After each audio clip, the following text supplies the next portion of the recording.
What's up mga kapitbahay? For today's video tayo ay may iso-surprise dahil ang haligi ng tahanan ay senior na. Aba naman. Ari nga ay mismong birthday ni tatay kaya lang wala talaga siyang ka-idea kung ano nga mangyayari sa kanyang birthday. Hindi ko alam kung may na-expect siya pero based kasi sa napag-usapan ni na kuya at saka ni na tatay ay weekend na magsa-celebrate dahil may pasok nga at para na rin makauwi nga si na kuya sa weekend. Pero heto hindi pa rin nga pumayag si na kuya na hindi nga maghahanda kahit papaano dun nga sa araw mismo ng birthday ni tatay. Kaya naman, heto nga kami ni ate inaasikaso ang surprise birthday para kay tatay. Huy! Ang bilin nga ng sponsor, huy sana all may sponsor. Ay kami na nga daw ang bahala doon sa ipapadala ni kuya na pera. Basta bumili kami ng cake at saka nga kahit anong pwedeng ihanda like pansit, palabok o kung ano man ang gusto nga ni tatay. Kaya naman ang naging diskarte nga namin ni ate ay order na lang kami ng bilaong pagkain like pansit tapos bibili na nga lang kami ng ulam na panghapunan dahil uuwi nga si na kuya. At para hindi makahalata si tatay, nagpaalam nga kami na bibili lang kami saglit tapos siya na nga ang tinanong namin kung anong gusto niyang ulam para naman hindi masyadong halata. At eto na nga yung time na namimili na nga kami ni ate. Una nga kaming dumaan dun sa bilihan nga ng isdaan tapos dumaan kami dun sa may bilihan naman ng pansit para nga umorder tapos babalikan na lang namin para bumili naman kami ng gulay. So ayan, nung matapos na nga kami makapamili tapos hindi pa nga okay yung pansit ay decide na kami ni ate na bumili na nga muna nitong cake. After nga niyan at pagkatapos nga naming mamili at sa piling namin ay wala na nga kaming kulang ay dinaanan na nga lang namin itong aming in-order na pansit tapos nga umuwi na rin kami.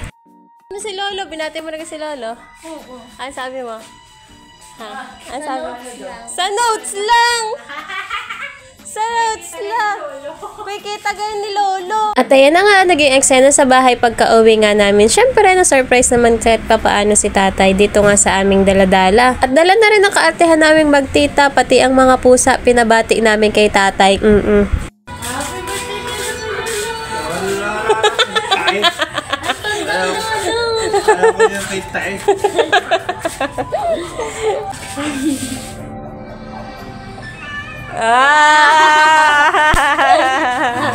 Thank you.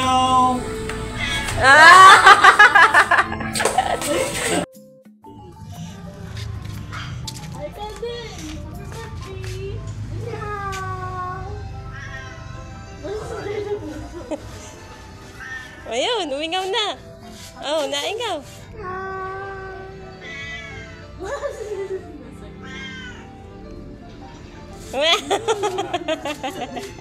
At after nga ng conversation ng pusa namin at ni tatay talaga namang nag-intindi na rin kami at inintay na nga lamang namin na makarating nga dito sa bahay si na kuya. At ultimo pag-uwi nga ni na kuya hindi alam ni tatay dahil hindi talaga siya siguro masyadong nag-e-expect ngayong ang araw ng birthday niya. Kaya naman gulat na gulat talaga si tatay nung makita niya na dumating nga si na kuya at successful talaga itong aming surprise na ito. Huy! May kausap pa nga dito si tatay na bumati nga sa kanya at hindi kami makakain dahil busy siya. Syempre, number 1 rule, walang kakain hanggat hindi nakakantahan ng may birthday. Kaya ito si Dylan wala pa si tatay inakanta na agad ng happy birthday. And the moment of truth, sa wakas makakakain na rin ng mga person. Huy! Bigla tuloy akong nilito kung ito ay seniors party o kids party dahil puro mga bata nga ang nandini. Okay! 1, 2, 3, go! Happy birthday!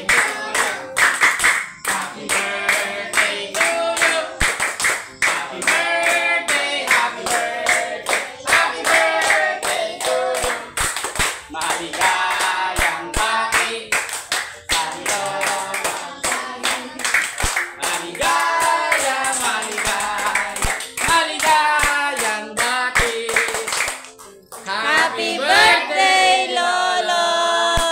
Yay! Blow! Blow na! Blow mo! Make a wish! Make a wish! Blow. Ano na, wala pang wish. Wala pang Make a wish. A wish. I wish to wish that you wish that Be a star. Hindi ikaw may birthday! Yay!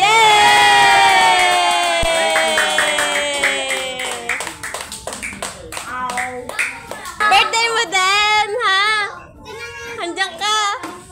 So, ayun na nga naging ganap namin pagkatapos nga namin kantahan si tatay. Syempre, kakain na kami, ano pa ba? At si tatay, kitang-kita naman sa kanyang mukha kung gano'n nga siya kasaya. Minsan talaga wala sa bongga ng handaan kung paano nga mapapasaya ang isang birthday. Sabi nga, it's the thought that counts. Hoy, ano daw yun? Maaring sabihin ng iba, o bakit ganyan lang ang handa ng inyong tatay? O diba, nag-overthink agad. Part 1 pa nga lang yan ang birthday ni tatay dahil isang linggo nga namin itong isa-celebrate. Hoy, mayaman yarn. Weekend nga talaga ang napag-usapan at dun nga kami bubuhos ng sobrang bonggang-bongga. Hoy, kala mo naman talaga. Kapag yan talaga hindi bongga, naku, sinasabi ko talaga sa iyo. So, paano ba yan mga kapitbahay? Hanggang dito na lamang muna at ako'y kakain muna at hindi pa ako nakain. Wait for the part 2 hanggang sa susunod!